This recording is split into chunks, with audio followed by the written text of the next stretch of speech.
របៀប install Ubuntu អញ្ចឹងដើម្បី install Ubuntu បានជាដំបូងយើងត្រូវមាន file OS អញ្ចឹងដើម្បីបាន file យើងចូលមកជ្រោម website ជ្រោមមកហើយយើងវាយពាក្យថា Ubuntu បន្ទាប់មកយើងយកកន្លែង Ubuntu server នេះបន្ទាប់មកយើងចុច click download មក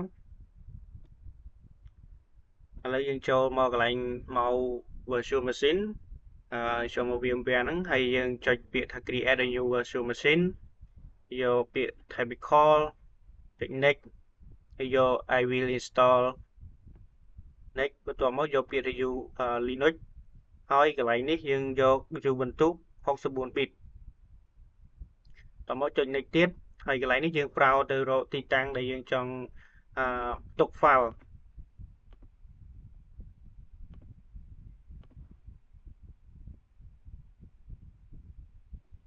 ចាក់ក្នុងនេះហើយយើង create file មួយមក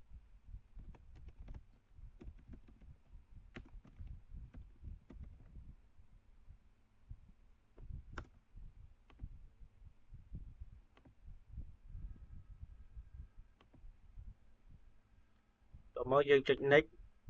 ហើយកន្លែងនេះយើងជ្រើសរើសយក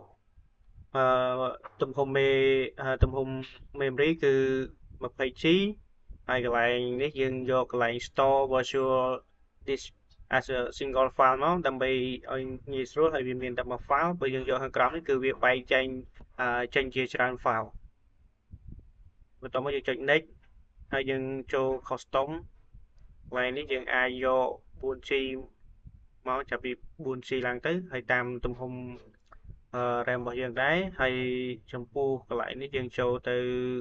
CD នេះយកចូលទៅប្រើរក file IS នៃ OS file iOS ហើយបន្ទាប់មកយើងចុចពាក្យថា close ហើយចុចពាក្យ finish បន្ទាប់មកយើងបើកម៉ាស៊ីនរបស់យើង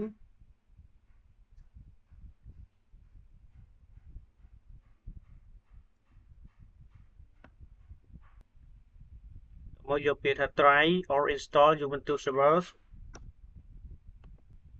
កន្លែងហ្នឹងយើងរងចាំវាមួយផ្លែតទៅ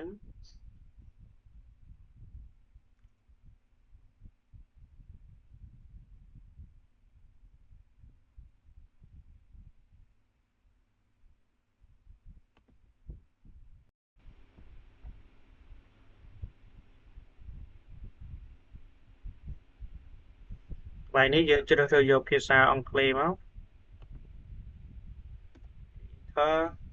ហើយយកពាក្យupdate to the new installer ដើម្បីឲ្យវាមានអ្វីថ្មីថ្មីហើយដែលវា update ចូលហើយចុច install មក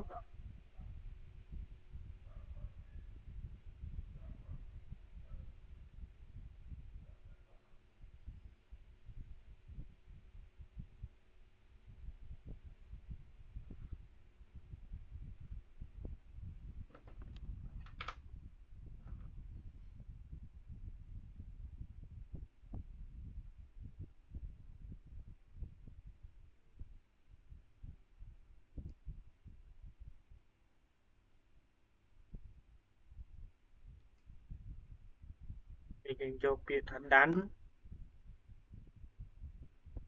done continue done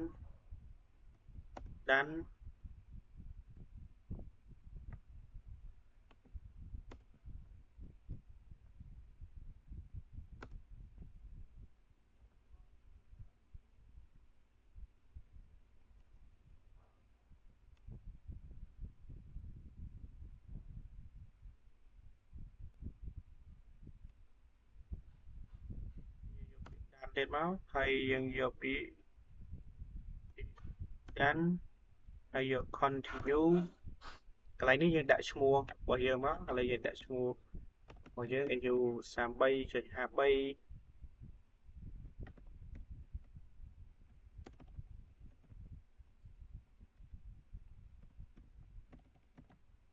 ហើយកន្លែង password នេះយើងអាចដាក់ add admin ឬក៏ abc add 123ឬយើងដាក់ abc at at 123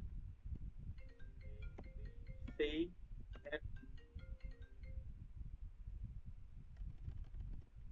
abc 3 thìយើងយកពាក្យកាន់ក៏មកយក continue តមកកន្លែងនេះយើងយកពាក្យ install open SSH server ហ្នឹងមកហើយយើងយកពាក្យ done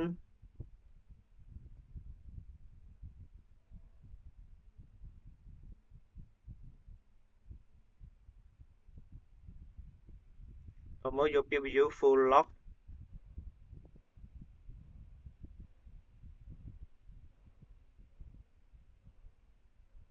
តមកយើង close កន្លែងនេះយើងត្រូវ download file មួយទៀតគឺ file putty មួយទៀត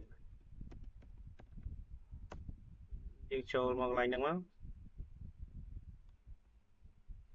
scroll ក្រោមហើយយើងនិយាយយកពាក្យថា download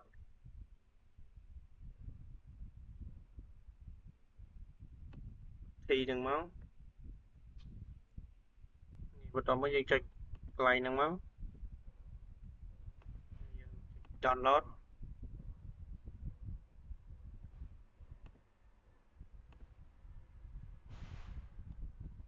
install វាមកហើយកន្លែងនេះ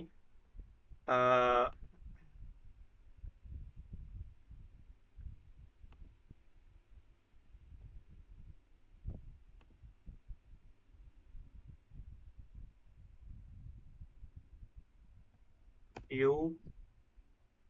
close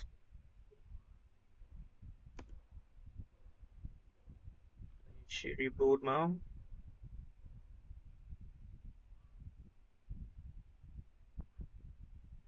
ហើយយើង press enter ហើយកន្លែងនេះយើងចុចពាក្យ login មក password របស់យើងគឺ abc@123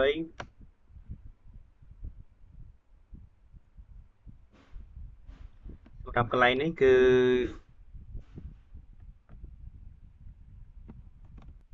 បន្ទាប់មកយើងបើកនេះកន្លែងputty ដែលយើងបាន install មិញមកហើយយើងវាយពាក្យ IPAWDO នេះបន្ទាប់មកយើងវាយ IP address របស់យើងចូលគឺ192.168.18.103ទៅមកកន្លែងនេះគឺយើងដាក់ឈ្មោះផងយើងដាក់ឈ្មោះឥឡូវយើងដាក់ឈ្មោះថា Ubuntu 4 bit តមកយើងចុចពាក្យ save ហើយយើង click លើកន្លែង Ubuntu ដែលយើង save មិញមកហើយយើងចុចពាក្យថា load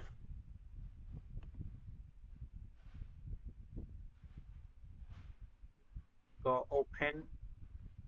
ហើយយើងចុចពាក្យថា accept កន្លែងនេះគឺយើង login ជាមួយនឹង user របស់យើងគឺ su8353 ហើយ password គឺ abc@123 ឡើងUbuntu server គឺមានតែប៉ុណ្្នឹងទេសូមអរគុណ